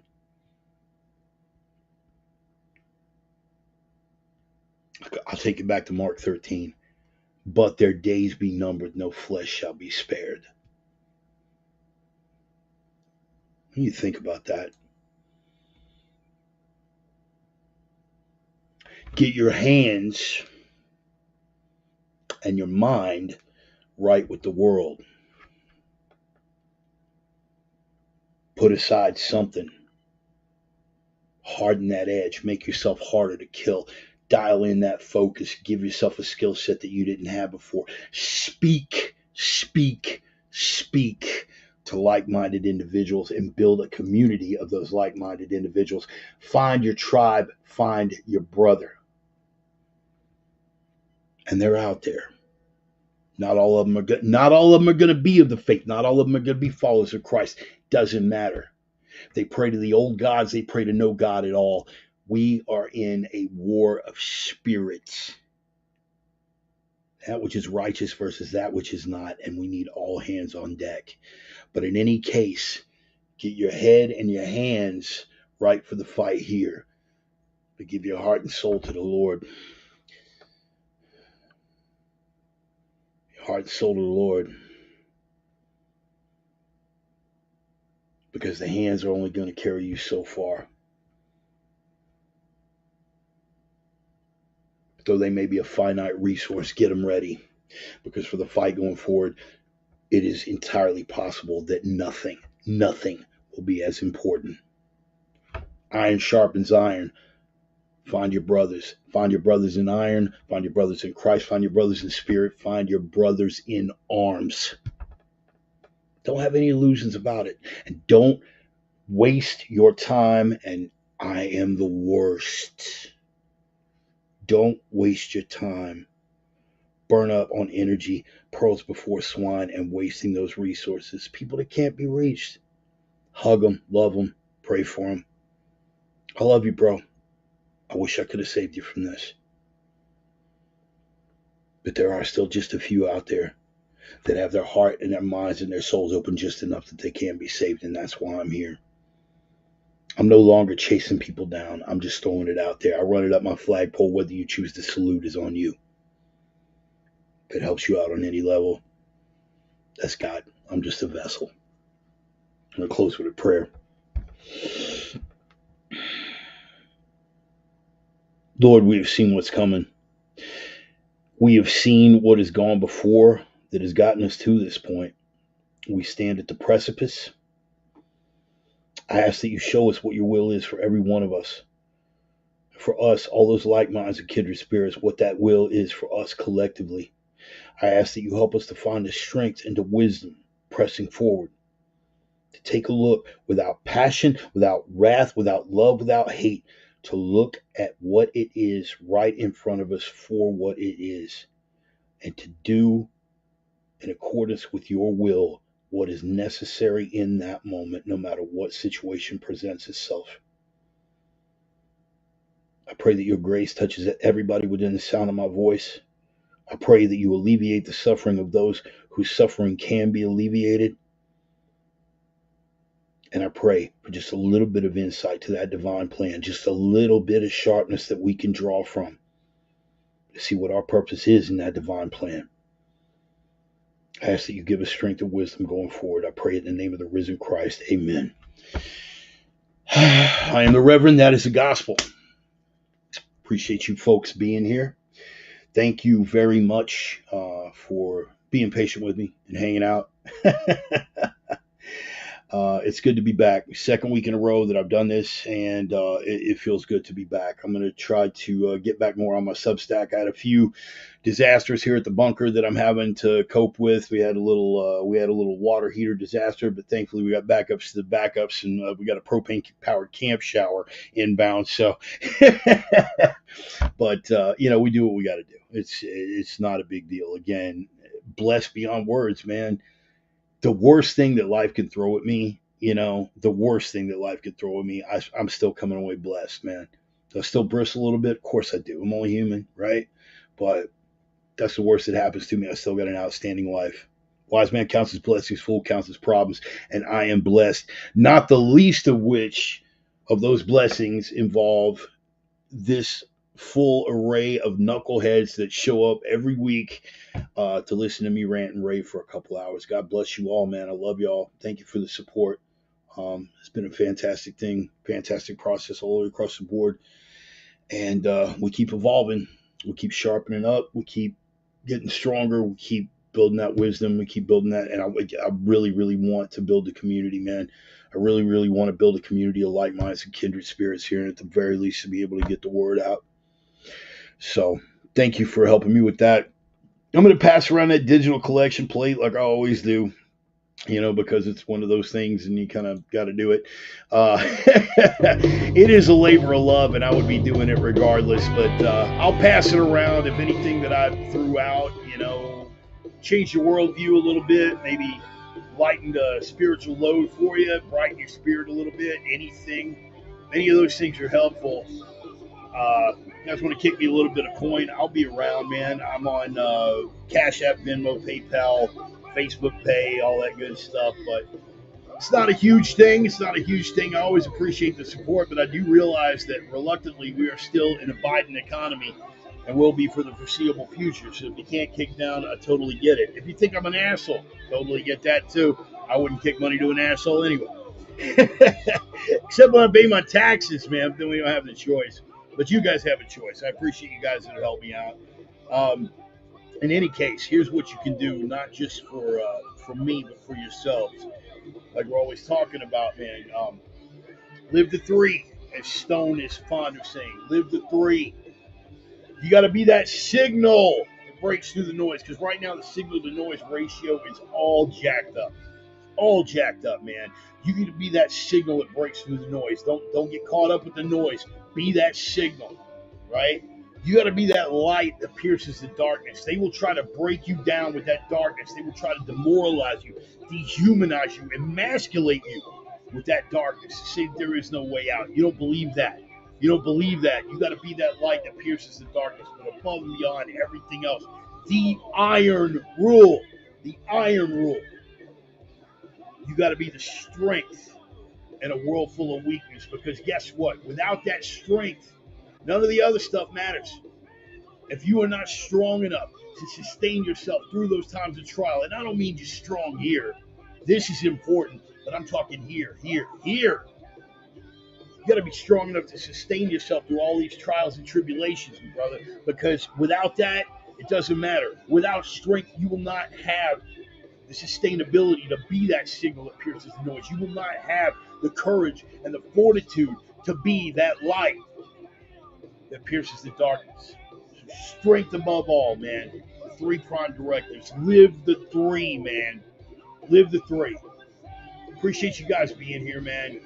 And keep in mind, it's all about living with honor. Live in a way that honors yourself. Live in a way that honors those that love you and those that you love. And live in a way that honors the boss and his carpenter kid. If you happen to believe that, if you don't, that's cool. Just live with some honor. We all know what's right. We all know what's wrong. We feel it down the pit of our souls, no matter where we come from. I appreciate you guys being here. I appreciate the respect. I appreciate the support going forward. I hope we all find that strength. I hope we all find that wisdom. Get your house in order. Tick tock, tick tock. That clock is ticking. Let's wind it down, fellas. Title fight coming up. I pray you strength. Love you guys. Take care of yourselves. We'll see you next Sunday. Peace. Love y'all, man. From the heart.